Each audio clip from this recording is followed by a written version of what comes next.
Bonjour. Alors, nous entreprenons aujourd'hui donc notre deuxième semaine de retraite d'automne. La semaine dernière, nous nous sommes arrêtés à essayer de nommer le but de notre vie, le sens profond de notre vie, l'essentiel de notre vie, en se disant que si on sait quel est notre but, quel est l'essentiel, c'est plus facile d'y rester fidèle. Vous voyez?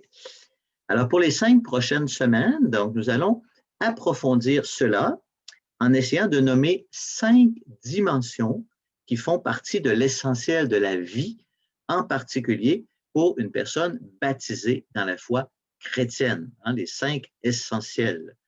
Et en fait, nous allons partir de l'évangile que nous avons lu en ce jour, en ce dimanche, où on disait ceci, un docteur de la loi posa une question à Jésus pour le mettre à l'épreuve. Maître, dans la loi, quel est le grand commandement?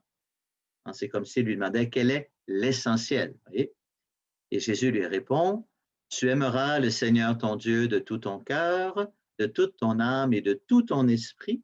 Voilà le premier commandement. Et le second lui est semblable, tu aimeras ton prochain comme toi-même. De ces 2 commandements dépend toute la loi ainsi que les prophètes, parole du Seigneur. De ces 2 commandements dépend toute notre vie, tout l'essentiel de notre vie. Alors, donc cette semaine, nous allons aborder principalement la première partie de la réponse de Jésus, le premier commandement, celui de l'amour de Dieu. Et dans les 4 semaines suivantes, nous pencherons davantage sur le deuxième commandement, qui est semblable au premier et profondément uni à lui, qui dépend en fait. Les 2 commandements sont intimement liés. Donc, aimer Dieu de tout son cœur, de toute son âme et de tout son esprit.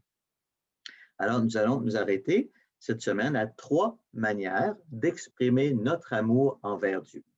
Un amour total, comme nous le rappelle Jésus. Donc, ces 3 manières seront la prière, que nous allons regarder aujourd'hui, l'adoration, qui dépasse la prière, que nous regarderons dans le prochain enseignement, et finalement la confiance, qui a l'air d'un mot tout simple et qui est effectivement tout simple, mais qui est une grande manifestation d'amour.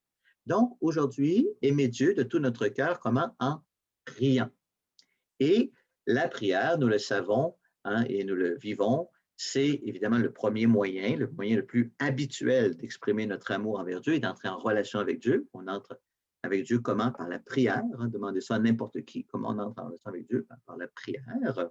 Et le premier défi de la prière, vous le savez, c'est le temps, de prendre du temps.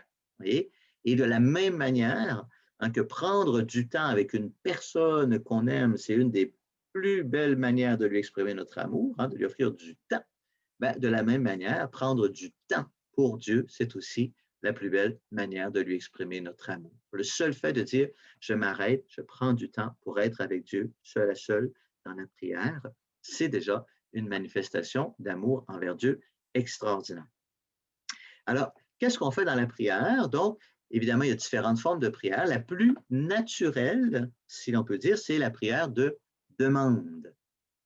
N'importe qui, n'importe quel être humain sur la terre, même s'il ne connaît pas la religion, va un peu spontanément, dans les moments difficiles, s'arrêter, lever les yeux vers le ciel et dire, mon Dieu, fais quelque chose, viens à mon aide. Si il y a quelqu'un là-haut, même s'il ne croit pas, si il y a quelqu'un, fais quelque chose. La prière de demande.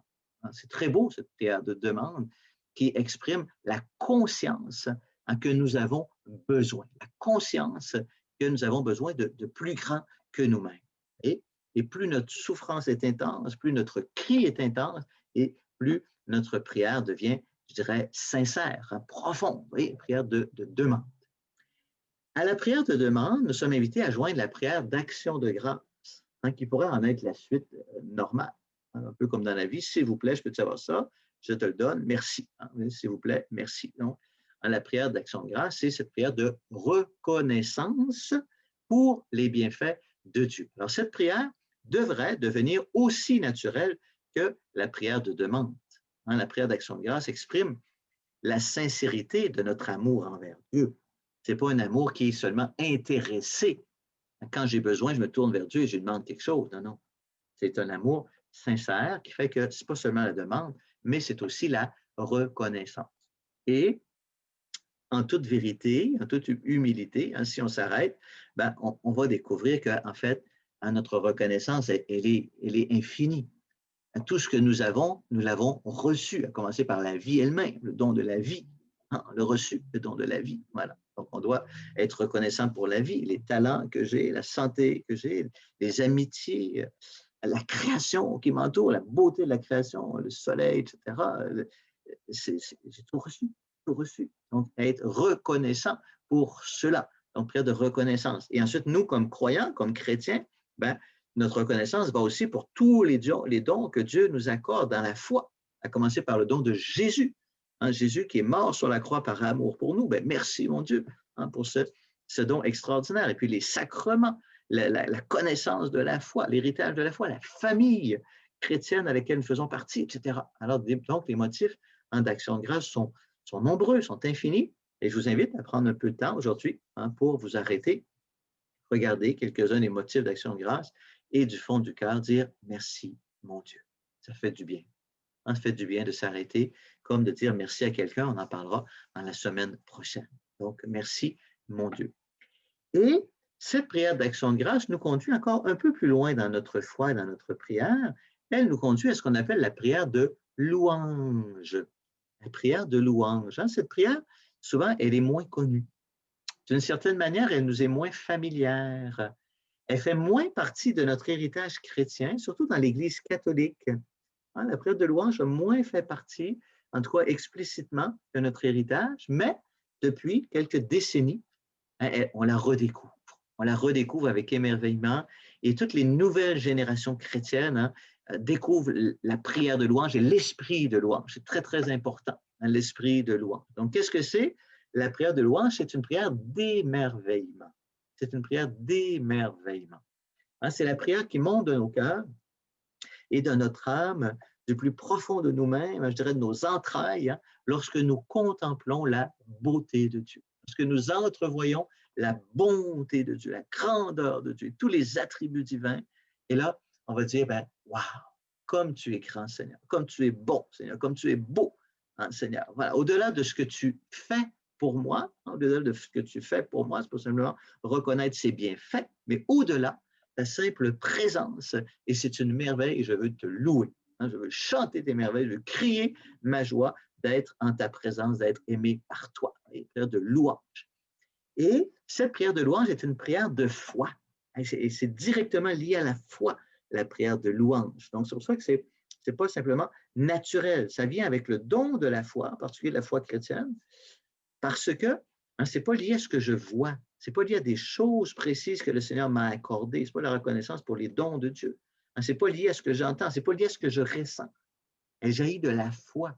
C'est dans la foi que je reconnais la beauté de Dieu, la bonté de Dieu. Et la prière de louange, elle jaillit hein, comme ça, comme expression de la foi. Elle jaillit de l'élan de ma foi. Et donc, cette louange, plus j'entre dans la prière de louange, plus j'exprime ma louange, en particulier avec d'autres, qu'est-ce qui se passe? Cela fait grandir ma foi. Hein, par la foi, je vois Dieu, je loue, et en le louant, je le vois encore davantage, vous voyez? Et le mouvement de la louange fait grandir la foi. Et quand on loue ensemble, ça fait grandir la foi ensemble, notre communion dans la foi. Et c'est construit autour de la louange une authentique communauté chrétienne. C'est très beau, très grand. Voilà. Alors, on pourrait continuer, évidemment. Alors, je vous invite à prendre du temps aussi pour louer le Seigneur. Allez chercher plus profondément dans votre cœur hein, la joie d'être avec Dieu. Je te loue, Seigneur. Et puis, si vous n'êtes pas gêné ou si vous êtes tout seul, vous levez les bras. Je te loue, Seigneur. Voilà, on laisse jaillir ça du fond de notre cœur, du fond de notre âme. On loue le Seigneur. Voilà. Et cette louange va ouvrir à une autre manière d'aimer Dieu que nous verrons dans le prochain enseignement cette semaine, hein, qu'on appelle l'adoration. Vous découvrez que l'adoration, ce n'est pas une forme de prière, mais c'est une manière d'être, c'est un style de vie hein, où notre être est transformé par notre relation avec le Dieu vivant. Voilà. Alors, donc, on prend du temps aujourd'hui pour prier, exprimer nos demandes, notre reconnaissance, notre louange au Dieu vivant qui nous aime. Et moi, je vous accompagne de ma bénédiction au nom du Père et du Fils et du Saint-Esprit. Amen.